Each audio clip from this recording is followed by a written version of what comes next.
arvatun, on lõhki kärisend.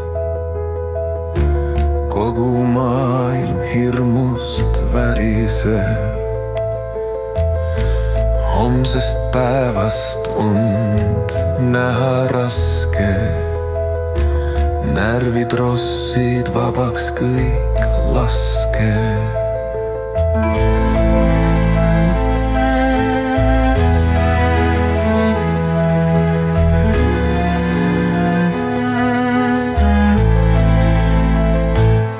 See, mis meedia päevast päeva kütab, on lõpmatust lõpmata tüütav.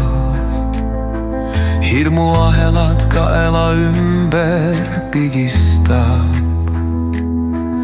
Mäekon sellele vaid vilistab.